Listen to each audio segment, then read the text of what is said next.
Bom dia, meus irmãos. É um prazer estar aqui para compartilhar com vocês uma porção da Palavra de Deus e aquilo que Deus falou ao meu coração. É o Café Mais Palavra, que é esse espaço, esse momento devocional de todas as manhãs. Eu queria compartilhar com os irmãos um texto que está em Lucas 18, de 9 a 14,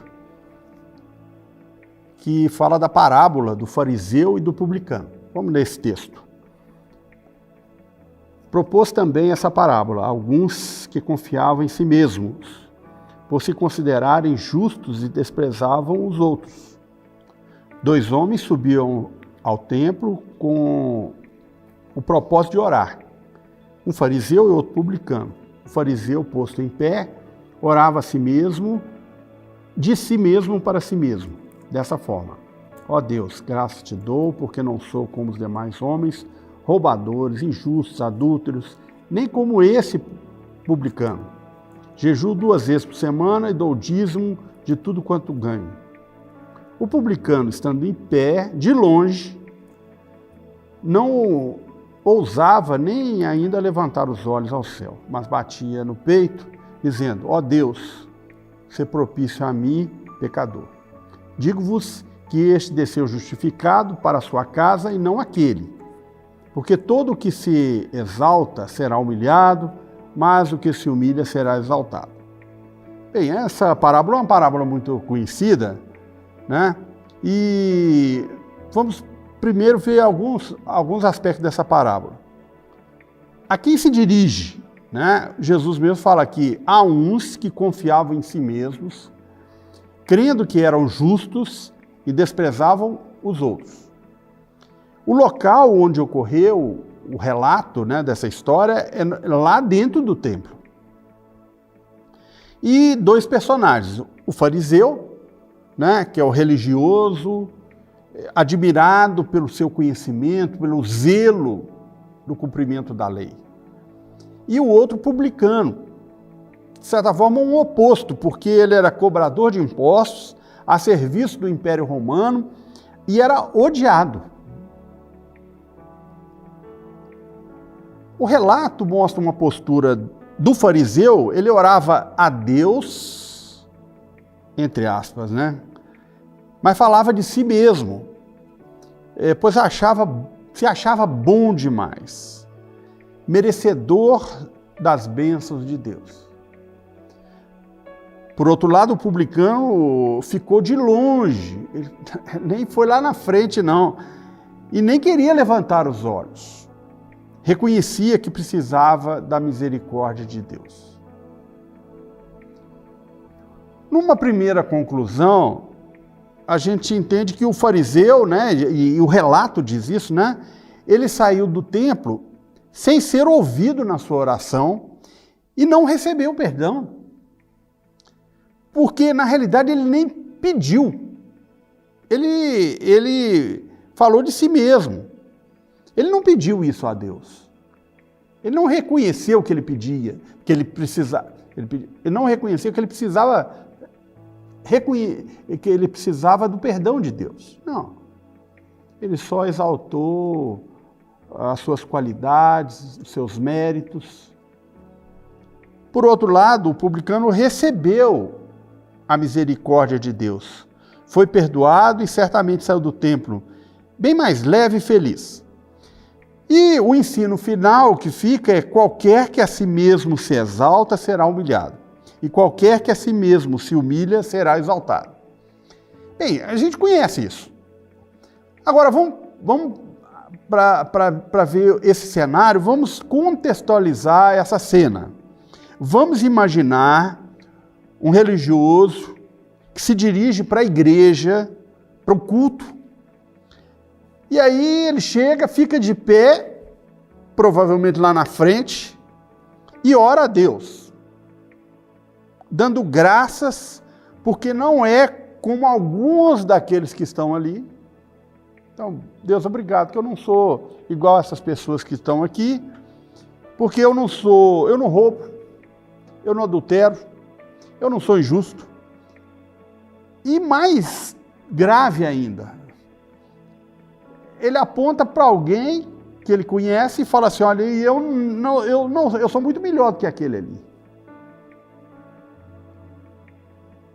Porque aquele ali não presta. Eu sou melhor do que ele. Bem, é uma cena chocante, não é? É quase que impossível a gente acreditar que alguém possa se dirigir à igreja para orar a Deus e faça uma oração desse tipo. Agora, o que Jesus então quer nos ensinar? Onde ele quer chegar? Eu creio, ao estudar esse texto, que há um exagero, uma ênfase à extrema soberba para que se mostre a grande humildade. Eu acho que é um contraponto aí, que é um segredo dessa parábola. E Jesus pode realmente falar dessa forma, porque ele é o grande exemplo de humildade. Humildade, ele mesmo praticou essa humildade e deixou como exemplo para nós. Em Filipenses 2, 5, 8, fala, tende em vós o mesmo sentimento que houve também em Cristo Jesus, pois ele, subsistindo em forma de Deus, não julgou como usurpação ser igual a Deus. Antes a si mesmo se esvaziou, assumindo a forma de servo, tornando-se em semelhança de homens e reconhecido em figura humana. A si mesmo se humilhou, tornando-se obediente até a morte e morte de cruz. Que grande exemplo, é o referencial de humildade. Então, meus irmãos, não há outra postura ao chegarmos diante de Deus, né? Nós vamos ao culto para orar diante do Deus santo, santo, santo, o Deus perfeito, puro. A nossa postura tem que ser um coração humilde, carente da misericórdia e da graça de Deus. Não há outra forma. Mesmo estando assim, longe dessa exagerada soberba do fariseu, muitos de nós, né, cremos assim, eu creio que nem sempre nós nos achegamos a Deus com coração humilde, quebrantado, clamando pela misericórdia e graça de Deus. E aí tem um segredinho e uma lição para todos nós. Como nós nos achegamos até Deus? Como nós nos dirigimos até a presença dele?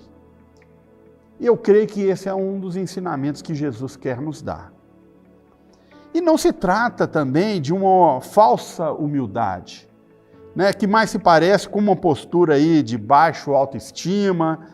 Jesus também não está criticando quando somos gratos a Deus e agradecemos a Deus pelos dons e talentos que Ele nos deu e por poder participar da sua obra, tanto com dons, talentos, como os recursos também financeiros que Ele nos dá. Então não é isso. Jesus nos alerta para atitudes de soberba, sutis atitudes de soberba, diante de Deus e dos homens, tais como, eu faço, eu realizo, eu sou melhor do que outros. Ou seja, é o culto do eu. É o culto do eu. Que é tão comum nos nossos tempos. Esse foco no eu, foco no ser humano. Isso Jesus está nos alertando. E, por outro lado, ele enfatiza, né, e nos encoraja a adotarmos atitudes de humildade. Sabe por que há um encorajamento? Porque até uma promessa. Há uma promessa para os que de coração puro adotam atitudes de humildade, genuína humildade. Porque Jesus fala que esses serão exaltados por Deus. E eu acrescentei aqui, serão exaltados por Deus no tempo de Deus. Gente, é isso que importa. Ser exaltado por Deus. Não importa se vai ser aqui, vai ser num outro tempo. É o tempo de Deus. Isso é que importa. Lá em Tiago 4:6 diz: contudo, ele generosamente nos concede graça. Como dizem as Escrituras, Deus se opõe aos orgulhosos, mas concede graça aos humildes. Não há outro caminho, meus irmãos. Só o Espírito Santo de Deus em nós pode produzir um estilo de vida equilibrado e genuinamente humilde. Só o Espírito Santo. Então, para a gente encerrar esse devocional, o que nós devemos fazer? Pedir, insistir, como a própria palavra nos ensina. Insista a Deus pedindo esse revestimento do Espírito Santo. Em suas orações diárias, peça a Deus: Deus, eu preciso de um coração quebrantado, preciso de um coração humilde, preciso, ó Deus, tira lá de dentro de mim coisas que eu mesmo muitas vezes não estou enxergando. Então nós podemos terminar com o Salmo 139, 23 e 24, clamando: sonda-me, ó Deus. Lá no Salmo fala assim: sonda-me, ó Deus, e conhece o meu coração. Prova-me e conhece os meus pensamentos. Vê se há em mim algum caminho mau e guia-me pelo caminho eterno. Essa é a minha oração e é a oração que Jesus talvez deixaria nesse devocional para a gente. Sonda-me, porque lá no profundo do meu coração tem atitudes de soberba. E eu preciso seguir um modelo de humildade deixado por Jesus. E é assim que eu quero me dirigir a Deus. É assim que eu quero, é a minha postura que eu preciso adotar quando eu chego diante de Deus. Que Deus nos abençoe, que Deus abençoe a sua vida e que o Espírito Santo nos revista com poder para que possamos ter uma genuína, autêntica, equilibrada humildade diante de Deus. Amém.